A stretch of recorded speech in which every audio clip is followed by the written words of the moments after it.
मेरा नाम गांधी है। गांधी किसी से माफी नहीं मांगता। मुझे कोई फर्क नहीं पड़ता मैं पार्लियामेंट के अंदर हूं या बाहर हूं, कहां हूं। ये इन्होंने हमें हथियार पकड़ा दिया है। ये आप बात समझिए। ये मोदी जी पैनिक में आ गए कि बात निकल जाएगी, ये 20,000 करोड़ रुपए किसके हैं, डर गए, घबरा गए। इन्होंने पूरा सीक्वेंस शुरू कर दिया। जनता जानती है कि अदानी जी भ्रष्ट व्यक्ति है। आप इतनी डायरेक्टली बीजेपी के लिए क्यों काम कर रहे हो? थोड़ी डिस्कशन से करो यार, थोड़ा घूम घाम के पूछो। क्या आपको ऑर्डर दिया है क्या? मुझे उम्मीद में कोई इंटरेस्ट ही नहीं है।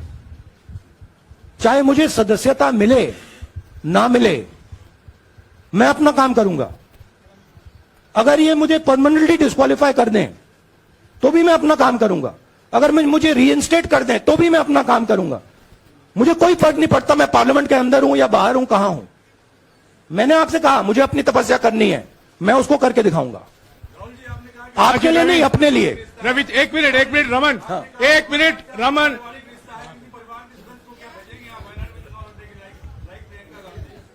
It is not up to me, it is up to Congress president कौन जाएंगे।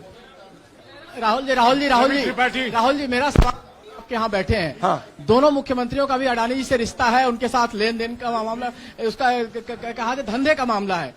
लेकिन क्या धंधे का मामला, क्या बात कर रहे हैं? ये धंधा रोकेंगे ये लोग? जिनके पास जो भी स्टेट का उनके साथ नाता है, जो भी बिजनेस चल रहा है, वो बिजनेस रोका जाएगा क्या?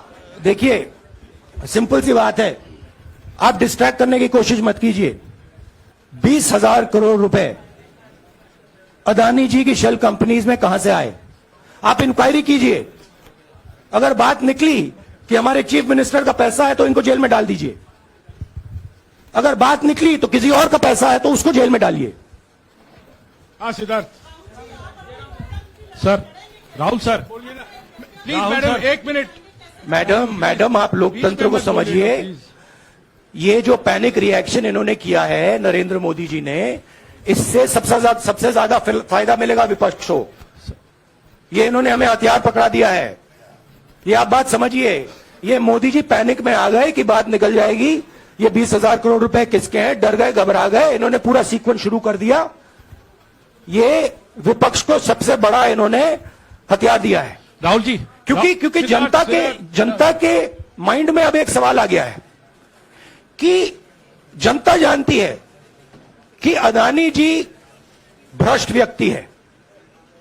अब जनता के माइंड में यह सवाल उठा है कि इस भ्रष्ट व्यक्ति को हिंदुस्तान का प्रधानमंत्री क्यों बचा रहा है।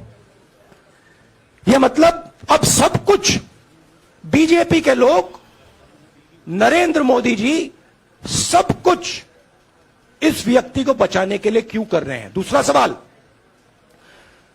बीजेपी के लोगों ने कहा कि अदानी पर आक्रमण देश पर आक्रमण है। मतलब इनके माइंड में देश अदानी है और अदानी देश है। बात समझिए। राहुल जी मेरा सवाल आपसे ये है कि जब आप ये फैसला सामने आया, आपको मैक्सिमम पनिशमेंट जो है इसमें जो हो सकती है वो आपके लिए मुकर्रर की गई। इस बीच कई लोगों ने यह भी कहा, आपके पार्टी के भी एक सांसद ने कहा कि कम से कम जज को यह देखना चाहिए था कि सामने जो शख्स है वो एक गांधी परिवार से आता है। इस पर आप क्या कहेंगे? और आपको लगता है मैक्सिमम पनिशमेंट जो है आपके केस में, मैक्सिमम पनिशमेंट आपके लिए मुकर्रर की गई, क्या आपको इसके पीछे क्या कहना है आपका? वही मैंने कहा, अगर डिस्ट्रैक्शन करना है, मैक्सिमम पनिशमेंट की तो जरूरत है। मिनिमम पनिशमेंट से बात थोड़ी बनेगी।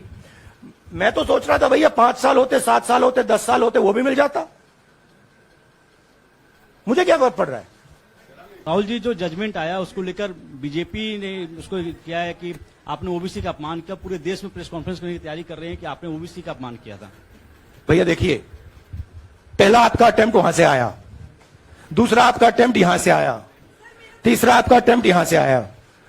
आप इतनी डायरेक्टली बीजेपी के लिए क्यों काम कर रहे हो?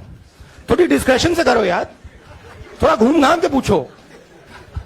क्या आपको ऑर्डर दिया है क्या? देखो मुस्कुरा रहे हैं। घूम घाम, मैं आपको उदाहरण देता हूं। आप थोड़ा घूम घाम के निकाल नुकुल बोलो। देखो ऐसे बोलो पहले, राहुल जी। हाँ, तो please if you want to work for the BJP, then bring a BJP flag symbol here and put it on your chest. Then I'll answer you the same way I answer them. Don't pretend to be a pressman. Vikrant, Rahul ji, हवा निकल गई. Rahul ji, BJP के लोग बार बार ये बात कहते हैं कि आपने जब विदेश में जाके भाषण दिया तो उन्होंने कहा माफी मांग लेते. अभी कहा कि कोर्ट में आपसे कहा गया माफी मांग लेते. तो जब ये लोग कहते हैं राहुल गांधी माफी मांग लेते, तो राहुल गांधी क्या सोचते हैं? राहुल गांधी सोचता है मेरा नाम सावरकर नहीं है, मेरा नाम गांधी है. गांधी किसी से माफी नहीं मांगता. और मैंने कहा, पार्लियामेंट हाउस में कहा कि भैया मुझे बोलने दीजिए ना, एक बार तो बोलने दीजिए. 2 बार चिट्ठी लिखी, तीसरी बार मैं पर्सनली स्पीकर से जाके कहता हूं, स्पीकर सर प्लीज, आप डेमोक्रेसी के लोकतंत्र के आप प्रोटेक्टर हैं, मुझे बोलने दीजिए. मुस्कुरा के कहते हैं भैया मैं तो नहीं कर सकता. आप नहीं कर सकते तो कौन कर सकता है? शायद मुझे जाके मोदी जी से पूछना पड़े, वो तो करने नहीं देंगे. तो मेरा जो पॉइंट है, इस देश में लोकतंत्र खत्म हो गया है. इस देश के लोग जो इनके दिल में है, हमारे दिल में है, बोल नहीं सकते हैं. इस देश के इंस्टीट्यूशन पर आक्रमण हो रहा है. और उस आक्रमण का मैकेनिज्म क्या है? उस आक्रमण का मैकेनिज्म नरेंद्र मोदी जी और अदानी जी का रिश्ता है. वो फाउंडेशन है. मैं नरेंद्र मोदी जी पर सवाल नहीं पूछ रहा हूं, मैं अदानी जी पर सवाल पूछ रहा हूं. बीजेपी अदानी जी को क्यों प्रोटेक्ट कर रही है? आप नरेंद्र मोदी जी को प्रोटेक्ट कीजिए. मैं अदानी जी पे पूछ रहा हूं, आप अदानी जी को क्यों प्रोटेक्ट कर रहे हो? आप इसलिए अदानी जी को प्रोटेक्ट कर रहे हो क्योंकि आप ही अदानी हो. लाइफ टाइम्स टीवी लेकर आ रही है जूनियर डांसर्स के लिए शानदार मंच, हिमाचल डांस चैंपियनशिप. 16 साल तक के डांसर्स के लिए चमकने का सुनहरा मौका. सोलो ग्रुप और ड्यूट कैटेगरी में स्टेट लेवल का कंपटीशन. वीआईपीज और सेलिब्रिटीज की उपस्थिति में रंगारंग फिनाले. ऑडिशंस की डेट्स जल्द अनाउंस होंगी. देखते रहिए लाइफ टाइम्स टीवी, हिमाचल का सबसे लोकप्रिय डिजिटल न्यूज मीडिया चैनल.